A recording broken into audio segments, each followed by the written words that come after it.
সম্মানিত চেয়ারম্যান জনাব জিয়াউল আমিন চেয়ারম্যানকে আমার মূল্যবান বক্তব্য রাখার জন্য অনুরোধ করছি। জাতীয় মানবিক অধিকার ইউনিটি, ধন্যবাদ।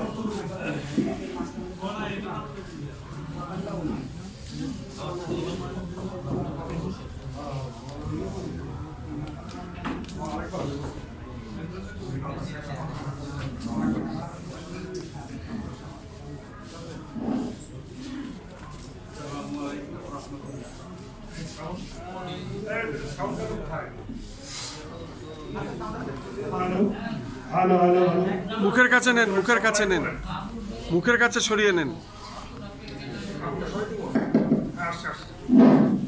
আসসালামু আলাইকুম ওয়া রাহমাতুল্লাহ।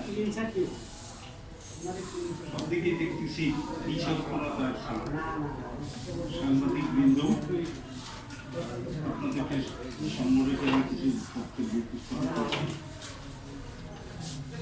যেহেতু আজকের সংবাদ সম্মেলনের প্রধান কেন্দ্রবিন্দু শ্রদ্ধাভাজন জনাব তৌহিদুল হোসেন শাহীন সাহেব, সুরেশ্বর দরবার শরীফের বোধের শিল্পী এবং আধ্যাত্মিক অনুপ্রেরণায় উদ্বুদ্ধ এক অসাধারণ ব্যক্তিত্ব, যার সাহচর্যে ইতিমধ্যে আমি আমার জীবন চলার পাথেও স্বরূপ অনেক দিক নির্দেশনা এবং ন্যায়সঙ্গত সহযোগিতা পেয়েছি। এজন্য আমি তার প্রতি চিরকৃতজ্ঞ। সাথে সাথে আজকে তার দরবার শরীফের ভক্তবৃন্দের উপস্থিতিতে আমাদের সাংবাদিক বৃন্দের আরও উৎফুল্ল এবং বিচক্ষণতাপূর্ণ দৃষ্টি নিক্ষেপে আমার খুব ভালো লাগতেছে। এই মুহূর্তে যে বর্ণনা আপনারা ইতিপূর্বে শাহীন সাহেবের মুখে শুনেছেন, it is a matter of great regret, no doubt. I cannot express what I like to say. Police এভাবে কেন? আমাদের পুলিশ বলা হয়, জনগণের পুলিশ। কত সুন্দর ভাষা। আমরা পুলিশকে যত খারাপ বলি, আবার পুলিশ করতে দেখা যায় ভালো লোকও আছে, হয়তো বা 100-র মধ্যে একজন, 500-র ভিতরে একজন, 1000-এর মধ্যে একজন। ইতিপূর্বে যে সম্মানিত বক্তারা কথা বলছেন, এরপরে আমার মনে হয় এই বিষয়কেন্দ্রিক আর কোনো বাড়তি কথা বলার প্রয়োজন মনে করি না। তারপরেও আজকের এখানে উপস্থিত হয়েছি, একটু কথা পিছনে ঘুরেই নিই। আমার সাথে পাল্লাতে ছিল মানবাধিকার কমিশনের সাবেক চেয়ারম্যান অধ্যাপক মিজানুর রহমান সাহেব, জাতীয় মানবাধিকার কমিশনের চেয়ারম্যান ছিলেন। ওনার আত্মীয় এডিশনাল এসপি আলিফউদ্দিন, তাকে আমার বাসায় তদন্তের নামে হামলা করাই। এটা 2020 সালে, আমি কিছু জানি না। এটা আমার বাসায় নাকি বস্তা ভরা টাকা ছিল। আমি যেহেতু একটু আগে বললাম যে সুরেশ্বর দরবার শরীফের সাথে যারা রিলেটেড, তারা কোনো অন্যায় কাজে প্রবৃত্ত হইতে পারে না। আমি ওখানকার কিছু গুরুত্বসব বৈশিষ্ট্য এখানে এক্সপ্লেইন করতে চাই না। যারা ওই দরবারের সাথে আসলেই সংযুক্ত হয়েছেন ইতিমধ্যে, তারা ওই দরবারের তাত্ত্বিক বিষয় কিছু অনুধাবন করতে পারছেন এবং নিজেদের জীবনের একটা ব্রাইটনেস তৈরি করতে পারছেন আমার মনে হয়। আমি ক্ষুদ্র মানুষ, যাই হোক, সেই আলিফউদ্দিনের ব্যাপারে আইনি প্রক্রিয়ায় পদক্ষেপ নেওয়ায় আজকে সেই আলিফউদ্দিন কাশিমপুর কারাগারের সেলের ভিতরে আছে। আন্তর্জাতিক অফার ট্রাইব্যুনালে আমি তার বিরুদ্ধে অভিযোগ দিয়েছি। সংশ্লিষ্ট ঊর্ধ্বতন কর্তৃপক্ষকেও আমি লিখিত অভিযোগগুলো অবহিত করেছি। কতখানি ন্যাক্কারজনক ঘটনা আপনারা জানেন যে ইউনিভার্সিটি পড়ুয়া এক ছাত্রীকে স্ত্রী তার স্বামীকে জেএমবি বানাইয়া আটকাইয়া সেই মেয়েটাকে রেপ করছে এই আলেমকে, যে ছিল পূর্ববর্তী ফ্যাসিস্ট সরকারের অত্যন্ত স্নেহভাজন। যাই হোক, সর্বোপরি you know very well, man of course is the best of God's creation. His intellect and rationality has made him lord of all lower animals. Even the strongest animals like the tiger, elephant and other various kinds of animals thoroughly controlled by men only for the cause of intelligence. You know very well, we are different in our habits and customs, but one thing should be common to us all. It is good behavior. British Chief Justice Lord Graham's একটা উক্তি আছে, আপনারা সবাই জানেন, to hear patiently, to consider diligently, to understand rightly and to decide justly.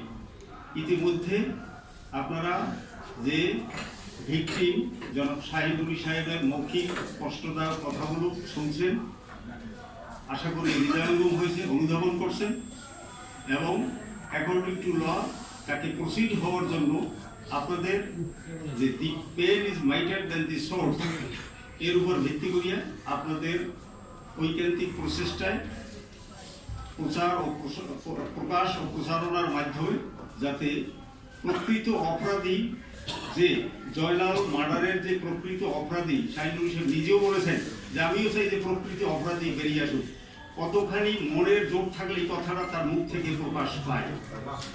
একজন সাংবাদিক প্রশ্ন করছে যে আপনার বাদী তো অ্যাবসেন্ট, বাদী হলো যে সে আলাদা, ওই জয়নালের মেয়ে বোধ হয়। এখানে সবচেয়ে দৃষ্টি নিবদ্ধ বিষয় I beg to draw your attention please, সেটা হইল যে শাহিনুল সাহেব এজাহারভুক্ত আসামি না, তার নামে কোনো লিখিত অভিযোগ থানায় ছিল না, গ্রেপ্তারি পরোয়ানা ছিল না বিজ্ঞ আদালত কর্তৃক জারিকৃত। তাহলে কিভাবে রোজার মাস, হিন্দু ভাবলাম, আসলে দেখা যায় রোজার মাসে হিন্দুরা অনেক সম্মান করে রোজাদারকে, যখনই দেখে একজন রোজার পাশে বিরুদ্ধে খায় না, দুর্গাটা করে, সম্মান করে। এই সুকান্ত এই হিন্দু মানুষটা আমি বুঝতে পারতেছি না কিভাবে রোজার মাসটাকে সে অবজ্ঞা করিয়া একজন একটা দরবার প্রধানের বাড়িতে in the cover of darkness at night কিভাবে ইন্টেনশনালি অ্যাটাক করতে পারে, এটা হার্ট রেন্ডিং ম্যাটার আমি মনে করি। আপনাদের বিবেকের কাছে নিবেদন রাখলাম। যাই হোক, শাহিনুল সাহেব আমাকে মনের দিক থেকে ভালোবাসে এবং ন্যায় নীতির আলোকে আমি ওনাকে পছন্দ করি, সেই হেতু ওনার বিষয়টা অত্যন্ত কি বলবো, it is matter of great regret, no doubt. এই মর্মস্পর্শী হৃদয় বিতরক ঘটনাকে কেন্দ্র করিয়া আপনাদের সর্বাত্মক সহযোগিতা আমি মানবাধিকার সংগঠনের পক্ষ থেকে একান্তভাবে কামনা করছি। ইতিমধ্যে আমার জানা মতে আমি নিজেও সক্রিয়ভাবে সহযোগিতা করতেছি। মাননীয় পুলিশ মহাপরিদর্শককে লিখিত অভিযোগগুলো অবহিত করা হয়েছে মাননীয় স্বরাষ্ট্রমন্ত্রী মহোদয়, এবং সর্বোপরি আমাদের উদার প্রকৃতির নিয়ে রাষ্ট্র পরিচালনার যিনি ইতিমধ্যে ভূয়সী প্রশংসনীয় দায়িত্ব পালন করতেছেন জনাব তারেক রহমান সাহেব, তার কাছেও অভিযোগ দাখিল করা হইয়াছে। আমাদের প্রত্যাশা যে আইন ও ন্যায় বিচারের স্বার্থে এই জয়নাল মার্ডারের মূল অপরাধীকে সুষ্ঠু তদন্ত নিশ্চিতের মাধ্যমে বের করা হোক এবং নির্দোষ হিসেবে জনাব শাহিনুল সাহেব তার বিরুদ্ধে যে দুটো মামলায় তাকে হয়রানি করা হয়েছে, অযথা কারারুদ্ধ থাকতে হয়েছে, ফ্যামিলিগতভাবে যারা কষ্টদায়ক সমস্যার সম্মুখীন হয়েছিলেন, ছোট বাচ্চা, মেয়েরা, তার স্ত্রী অত্যন্ত করুণ আর্তনাদ মিনতি সহকারে এই পুলিশ কর্মকর্তাদের দ্বারস্থ হওয়া সত্ত্বেও তাদের ভিতরে একটু সহানুভূতির লেশ মাত্র ভূমিকা দৃশ্যমান হয়নি, যা খুবই কষ্টদায়ক বিষয়।